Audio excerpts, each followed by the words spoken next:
What's up, people?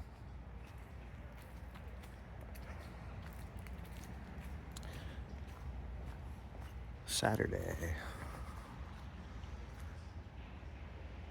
It's about 11:45 a.m. Look at all the colors starting.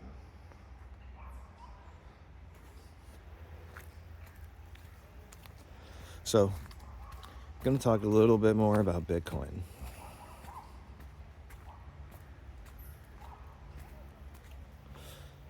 I'm going to try and get into a little bit more of some of the reasons why I think Bitcoin's really going to eat the debt.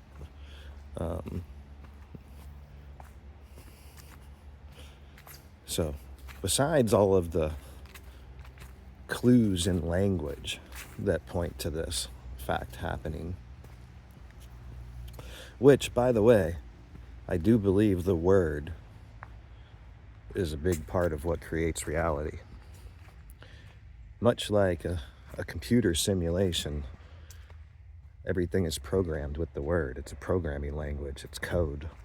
It actually creates the reality. I don't think our reality is very far off from that.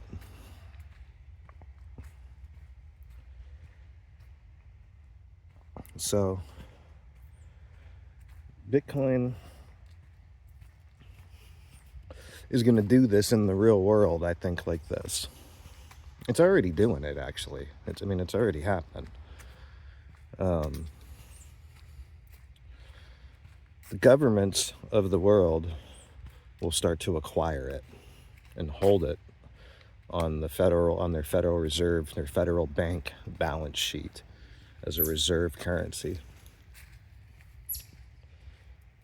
What will happen is this is going to kick in a ripple effect once it starts.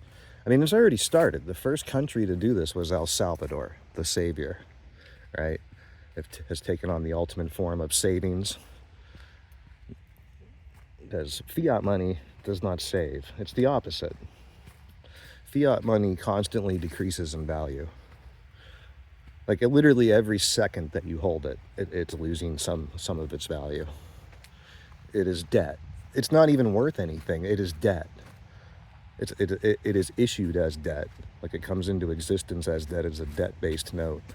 It is literally a debt that is owed.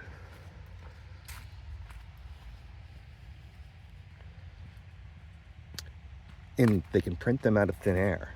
Nothing really backs them up. They don't actually have any value. Remember, you can't print value. You can't print a diploma and suddenly know the topic.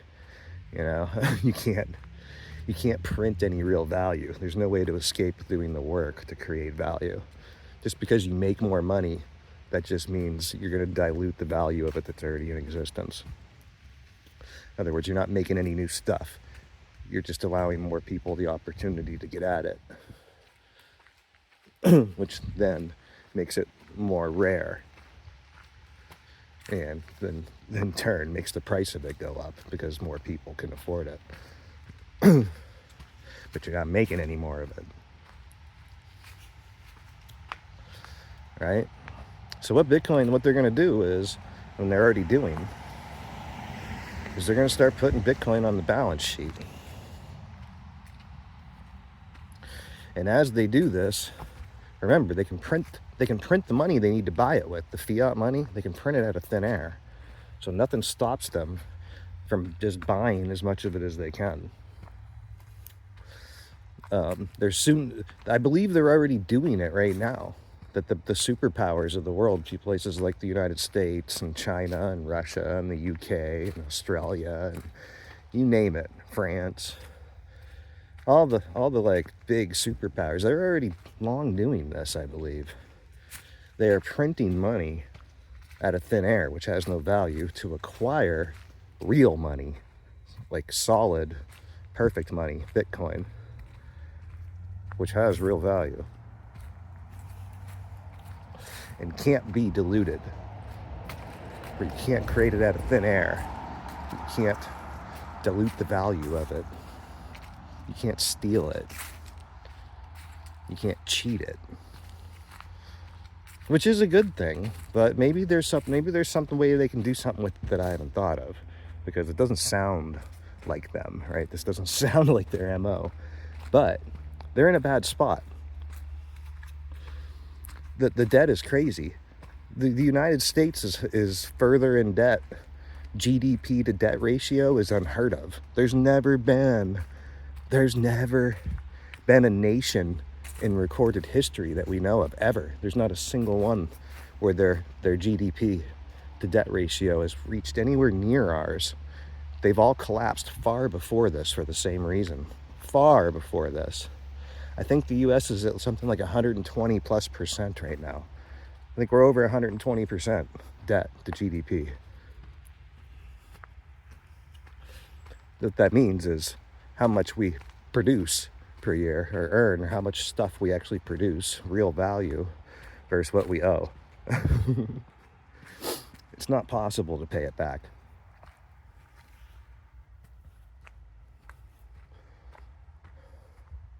There's no way out of it. The currency is going to collapse. The dollar has lost 95% of its purchasing power since 1970. 95% of its purchasing power since 1970. And it's actually been speeding up in the last decade, even more so in just recent years, because the debt is exponential. It compounds, right? So it keeps going up faster and faster. The bigger it gets, the faster it goes up, and the bigger the interest payment is. So Bitcoin, what they're going to do is they're going to start buying it, man. And the effect that that's going to have is it's going to devalue the currency even more because they're printing it. And I wouldn't be surprised if Trump will more than likely win the US election, is my prediction, and they print a shit ton of money. Because that's what they did last time he was in office. The last time Trump was in office, just go look up. It's called M1. Look for a chart called M1. That's the real money supply. And M2 is total money supply, money plus like assets, or, you know, like a bigger picture, like if you were to sell everything too, kind of thing. Look at the M1 chart though. It's more telling. That's actual just money supply, like how many dollars exists in the world. Right? When last time Trump was in office for 4 years, and keep in mind when he really leaves. He leaves and I forget the exact date. Just Google it and look it up when you look at the chart. He leaves pretty far into, what is it? Is it like January or something to 21? Make sure you take note of the date he leaves office and starts office. Look at them on the M1 chart. You'll clearly see that everything they're telling us feels fabricated. Inflation means to inflate the money supply. It's not you're measuring the effects of it. Those are the effects of inflation. That's like when people are measuring prices, like how much stuff costs at the store, and they like call that inflation. That's not really exactly accurate. Inflation means to inflate the money supply. That's really what the inflation is. It's printing more money. What you're measuring are the costs of inflation. It's kind of like getting a cold. Like a cold is the cause of the symptoms. If you start getting a sore throat and a cough and a achy feeling and a fever and all these things, like those are causes of the cold. I mean, in a way you can call them a cold. Like I got a sore throat. Yeah, I got a cold. But it's not. No, the sore throat is caused by the cold. The sore throat is not the cold. You know what I mean? The prices going up is not really the inflation. The inflation is printing of money. That to inflate the money supply, to grow the money supply. So that dilutes the value of all of it in existence, right? You're just dividing up the pie into more pieces. You got one pie, you're dividing. Well, you didn't bake another pie. You didn't bring in more, and you're just cutting it into more pieces. Right? There's no more to eat. You're just going to feed more people with the same amount. Everybody's going to get a smaller chunk.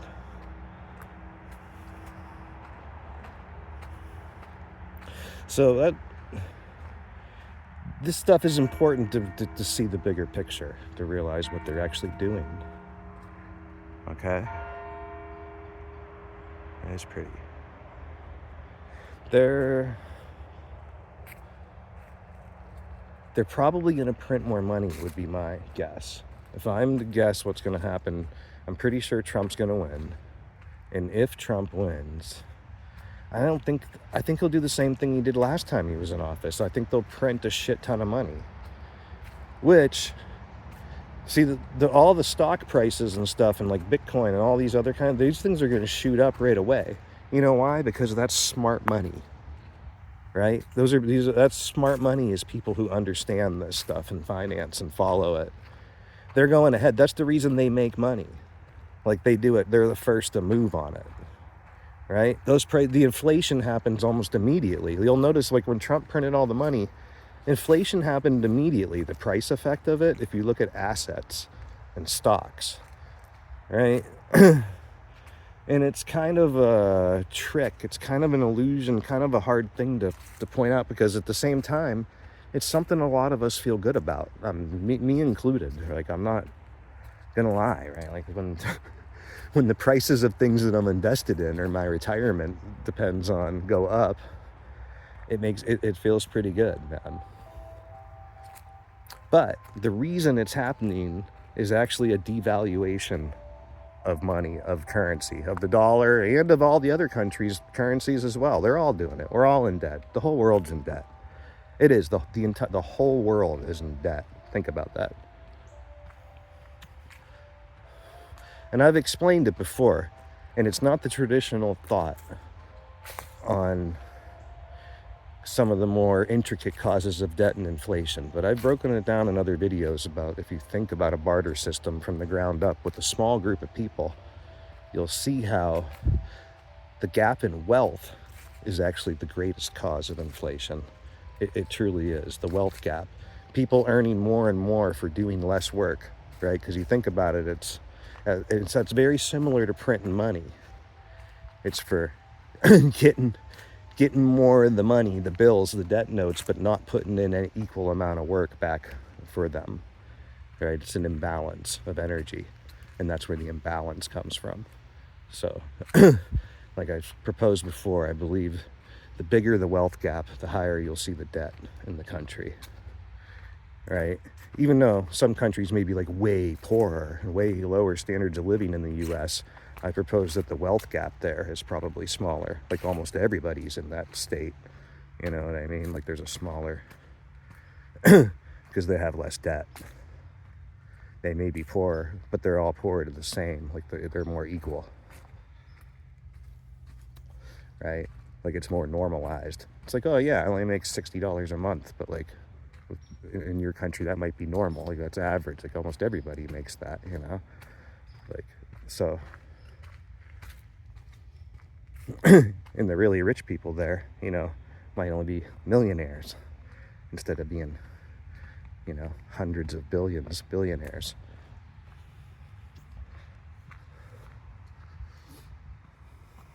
But that's a different topic, and I have made some videos about it. So I think that they'll start printing money again, right? When Trump goes into office, like I said, and prices will go up. The smart money knows what that means, print money. They're going to borrow it, right? Because technically, if they start turning the printers back on like last time, you see what happens with interest rates go really low. Because there's so much money, they're almost giving it away, you know? So they'll take out loans and they'll invest them into assets that they will guess or have studied that they think, then that's the risk they're going to take of what they think is going to perform. They'll buy stocks, they'll buy property, you know, buy into certain types of stocks or businesses, currencies like crypto. And they're going to spend, and what they're really speculating on, a lot of them, is not only, they're really almost just hoping that these assets can like at least, you know, hold their own, like not lose value. Like say we're gonna get, you know, 25% inflation in the next 4 years, like cumulatively, like after 4 years is over, things are going to go up by 25%, right? If you took out $1 million loan and just held it, like you're not, you actually have less money now at the end of the 4 years, right? Like if you're still holding that same $1 million, it buys only 75% of what it once bought, right? But if you'd have bought something that was going to hold the value, even not even really go up in value, but it will, but it's just the money is losing value. It doesn't really go up. Say you bought like a property for $1 million, and at the end of it, it's worth, 1,250,000, right? And you sell that, and now you get the same purchasing power as $1 million got you 4 years prior. Like you're even though you made 250K, you're even. So people look for that if they're looking like just to preserve their wealth. Like if they're already wealthy, a lot of people will take very low risk things at the hope that they usually might not gain much, but at least they're not going to lose, right? That's what kind of like considered like low risk, more steady, predictable things. Some people will go into riskier things, that have a chance that are highly volatile. They might go up a lot because they're not that adopted yet or that known yet. And people think that they will be or predict that they will be, right? So that's what's going to happen. That's the smart money. And it's going to look like it's making the economy boom, right? Because all the businesses are going to be reporting like, oh, we're doing record numbers and stuff because their stocks are up. That's all that matters. Like the shareholders are all happy, right? They're making money. That means they can also they'll have money to spend. They might hire more people and stuff, try to innovate more. Like they'll have money flowing in, But then it'll catch up. It takes a few years. When you print money, like I said, the effects aren't really immediate. They're fastest with the smart money, with the smartest money, the people that are investing. And most of the investment money is coming from institutions, people, not like regular people like you and me. Like I'm sure there is a lot of that, but the percentage of it to the overall amount being it's hard. There's not that many. It's not, retail is nothing. It's almost all being managed by hedge funds and stuff and large entities, large financial entities and banks. That smart money is going to move fast when they see the money printers come on, and the average person isn't, and things will seem good for a short time until they shut it off again for a while. And that's the tops of the markets. That's when the smart money starts selling everything, right? And everything starts going down. And cash is king again. It's in short supply. Interest rates are way up. You can't get a loan. You need cash. I mean, you can get a loan, but you're going to pay a lot of interest. It's just the cycle they go through, Wash everybody out. Shake everybody out. People start selling their shit, if they invested in stuff, they start dropping it. They're like, oh, they might even lose. A lot of people, like regular retail people, a lot of them that are even in there, they'll be selling their investments at a loss because they don't want it to go further down. Like as soon as they start to lose money, they'll start to like not be able to sleep, and sell it. Even though they, didn't have any intention of selling any of it when it was like worth twice as much as that,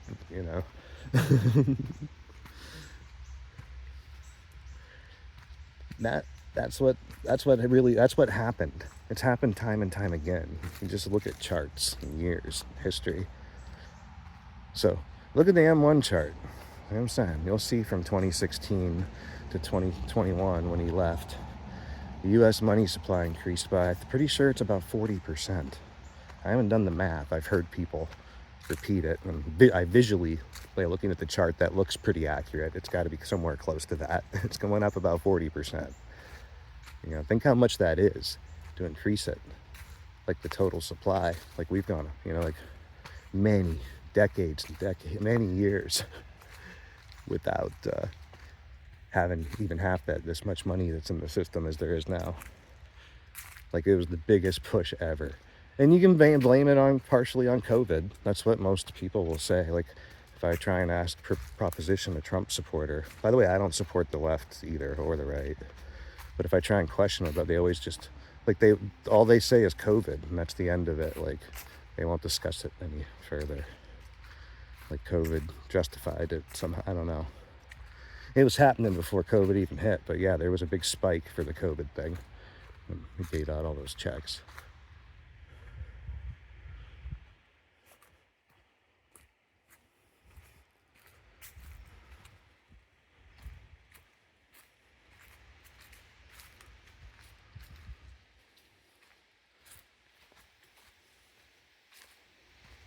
So,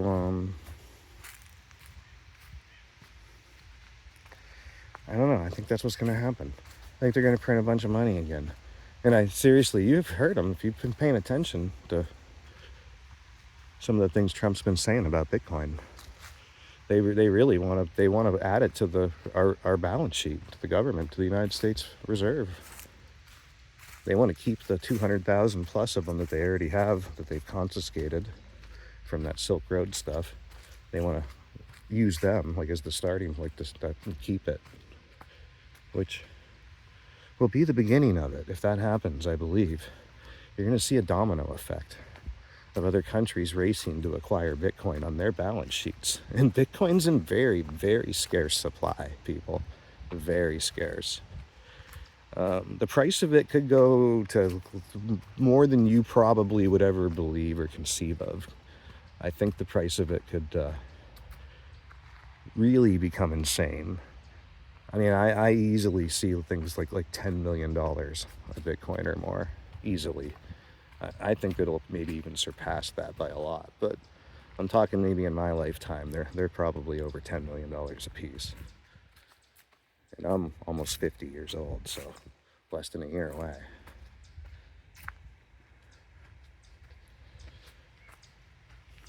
But yeah, that's how it'll eat the debt, man. Don't you see how that happens? Once the companies start printing money, they'll devalue the dollar so much that the 40 trillion, I mean, I think the debt's like 36 trillion now, but the 45 trillion, wherever it's at when this point arrives, will be nothing compared to the amount of Bitcoin they're holding. They'll be able to afford it. It's the only way they can afford to pay it, right? They'll be able to pay it with some small portion even of it if they do it enough. If you print enough money to make Bitcoin that value, and all the other countries like follow suit and everybody's like racing to acquire it, they are all in debt too. They'll all suddenly have enough. They'll be pumping their own bags. Think about it. If you made a coin, if you make a shit coin, if you're like some dude sitting at home and you're going to make like some shit coin, some meme coin or something, right? And then you're going to go out and try and promote it and pump it up, right? Like pumping your own bags kind of thing. Who's in a better position to pump their own bags than the what is it, the WEF, the World Economic Forum, like, which is basically all the leaders of the world get together. And don't forget, Elon is part of that too, regardless of whatever there looks like a choice. That's what I'm saying. Like, they all seem to be part of the same thing, man. Like Elon is straight up won't, never has answered anything about the money supply inflation. Matter of fact, he blames it on the Democrats, which you can clearly see by looking at the M1 chart that they stopped printing money shortly after Biden took office. And like I said, I'm not sticking up for Biden at all. I think he's a total clown. I think the whole thing is a joke, both sides. It's like a movie, man. It's like a crazy movie. To me, it's almost comical, actually, now at times. It's kind of funny. But they haven't really printed any money. Matter of fact, they stopped. They actually got some money out of supply somehow, even a little bit. Little pullback. There's only ever is those. That's why doesn't matter. Inflation never goes away, people, ever. Like a loaf of bread is never going to be a nickel or a dime again, ever. You know what I mean? When they stop inflation or curb inflation, like the increases that happened are permanent. They might tip back a tiny bit if they get enough money out of circulation, which they do if you think just like a coin, if you've ever invested in one where they encourage people to stake it, right? So there's that when you stake it, or the government encourages, they start to pay good money on like bonds and treasury bonds and stuff. People will lock up their money in those, right? For a year, 5 years, whatever the bond is. They'll lock up their money for an interest, for a rate. That takes money out of circulation, but it's not permanent.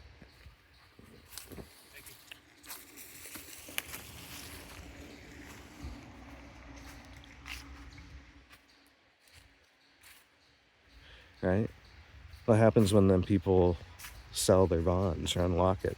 Not only did their money come back into circulation, they had to print the 5% or 6%, whatever the interest was that they owe them on it too. It actually increases the money, so it makes inflation even worse in the long run. It's like a trick in the short term. It's like a, think about it, man, how that works. Especially if you're into crypto and have started investing, crypto will teach you a lot about money and how it works and how markets work.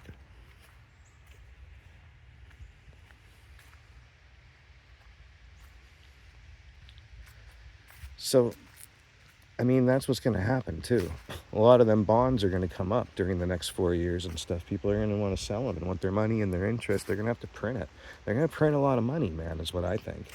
And most of the people that buy these are the smart money, the financial play. They're all the banks and stuff, which means they're going to have tons of money. And they're all going to be trying to loan it out. And it'll become competitive, right? There'll be so much. They'll start giving it to almost anybody, no matter what your credit is, even for a good interest rate. It's just what happens, man. You can see it with your own eyes.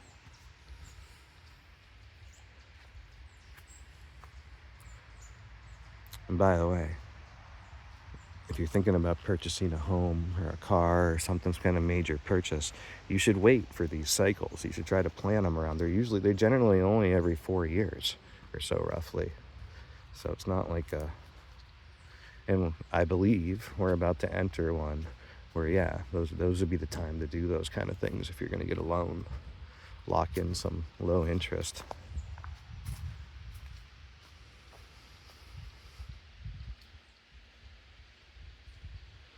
But you can see that if they do, at this rate, the way they do this and the way it's been increasing exponentially, the loss of value of the dollar or everybody's currency, essentially, I just refer to the dollar. It's what we use and what I know best.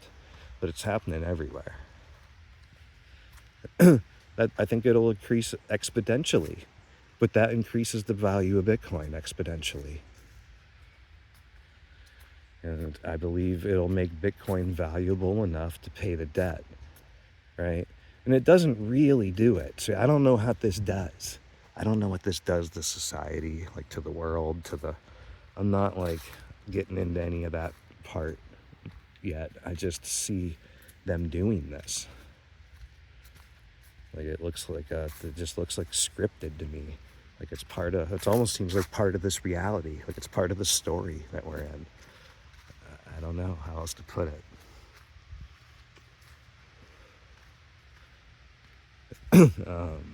But yeah, like I said, it doesn't, remember what I said, you can't really create value out of thin air. What it's going to do is it's going to transfer wealth.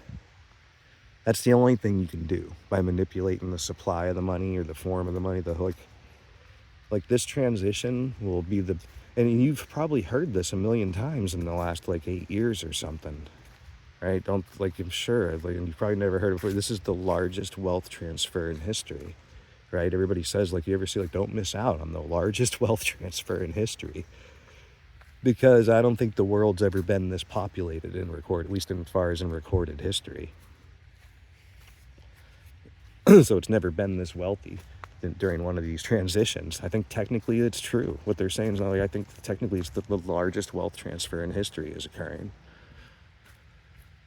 So they can't make anything. We're going to get out of debt, I believe. I think the countries are going to reset their debt clocks. It's like a great reset, right? Starting over, basically. But we didn't really get out of debt because we didn't create that much value ahead of what we used to like catch up. It's just going to incorporate the greatest wealth transfer that's ever occurred. So the wealth is going to shift around, and I think that's what's happening. I think that's what you'll see is occurring. There's more millionaires being made every day or something. I've been seeing these stats once in a while. I think it's more ever than history happening right now. As strange as times are, like in the last 4 years or something, or 8 years, like there's crazy amounts of new millionaires every day. Because the greatest wealth transfer in history is occurring, right? We're in it. And I believe that's what they're going to do, man. And then in a way, you'll see how Bitcoin will eat all the debt. It's going to take it. It's going to take all the debt and put it there, which means the greatest wealth transfer in history, most of it's going to go to people, I believe, that hold Bitcoin. Honestly, I do. Like, think who is? Like BlackRock is already the biggest wealth holder in the world. It's also going to hold the most Bitcoin, right? Probably the U.S. government, also number one superpower, as far as we know, holding the most Bitcoin at over 200,000 of them. Do you hear what they're going to do? I forget exactly what it is. I listened to it once. I don't listen to much politics, but I had to hear what Trump was saying about Bitcoin if he wins, what he wants to do. And some of his other people that are with him and his, VP and stuff. They're talking about like setting up like a Bitcoin fund for the government, like a reserve, like some type of monetary reserve in Bitcoin. They're talking about like buying it or something too. It's that amount. It's like wanting to acquire a certain percent of the supply. I forget if he said 5. I think, did he say 5%? Like a U.S. government maybe wants to get 5% of the Bitcoin supply. If that's true, it's crazy. That means they'd have to buy like, they'd have to be spending like hundreds of millions of dollars a month or something constantly for like the next 20 years straight or something to do that. Like, so I saw some people doing the math on it. It's insane numbers. I mean, I'm not exact on that. I'm guesstimating. My memory's not very good on that kind of specifics, but it was insane. Like the numbers, like the amount they would need to buy and what it would more likely do to the price of Bitcoin. There just isn't that much of it for sale, people. It's rare. People underestimate how rare it actually is. How much of the supply is already actually even like lost and gone forever. People's wallets, like losing their keys and stuff. Dying, not leaving it, nobody knows, kind of thing. People die every day.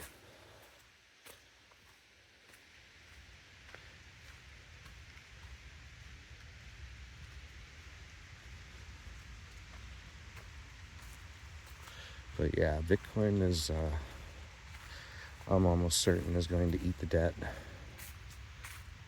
Right? It's like cycles that go around, I think, like a clock, right? Just like Saturn. Sats, that's why they're Satoshis, I believe, and relate to Saturn in the cube. The blocks, right? The blockchain, mining, cubes, squares. A square is a meal. A square is a ration, a meal. Right?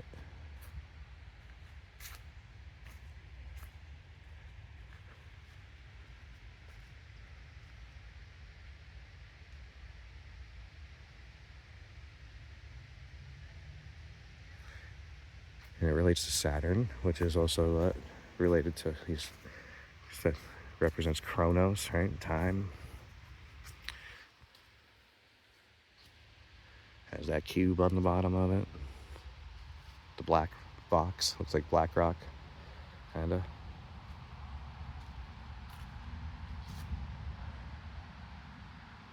And he eats his children, right?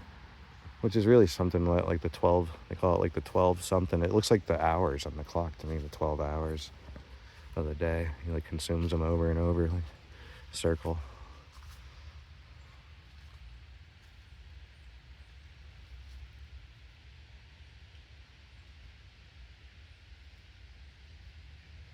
But yeah,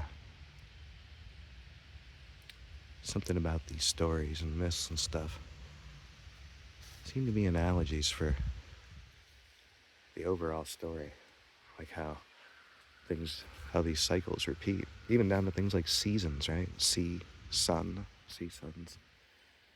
See how Bitcoin relates to seasons when you start to think about the words. And electricity.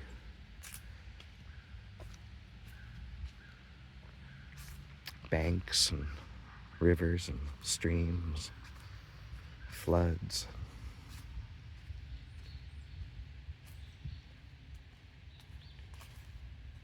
Pools.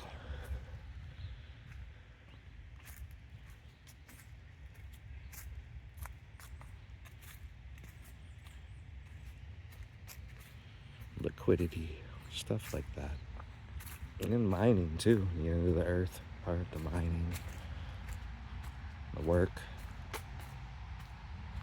job.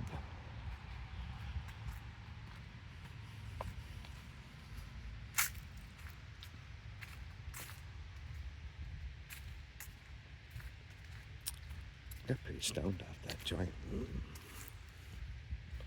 In a good way. Pretty relaxed. Maybe a little hungry finally. I think it is afternoon. I don't even eat breakfast. I never do. I'm usually not even up this early on a day off. But I got up early for some reason. I was up at like 7:30 or something a.m. today. I fell asleep early. That's why. I went to bed early. Unusual. I think I was burnt out. I had a lot of energy during that full moon thing going on. I don't know. I was up all night, a couple nights in a row. Took a lot of pictures of the moon. I finally got burnt out yesterday. It crashed.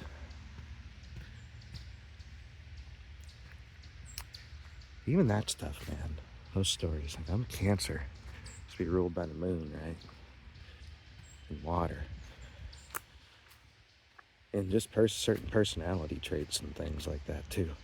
They all seem super fitting. In fact, I haven't done it as much for the last like 6, 7, 8 years or something. But for a while, for like 4 or 5 years, I was really into it. And I kind of read about it a lot. And it was weird as I got really good at guessing people's zodiac sign. Like new people when I met them online or something, just from chatting. I could ask them, like, are you a Sagittarius? Are you a Scorpio? Are you a Cancer? Like, and I was right a lot. I mean, I was wrong a couple times here, but I couldn't believe how often I was right. I have a pretty big belief in there being a lot of truth to that. It's like everything, though. I mean, it's not all true, but there's like truth to it, something to it. It's like where there's smoke, there's fire. You know what I mean?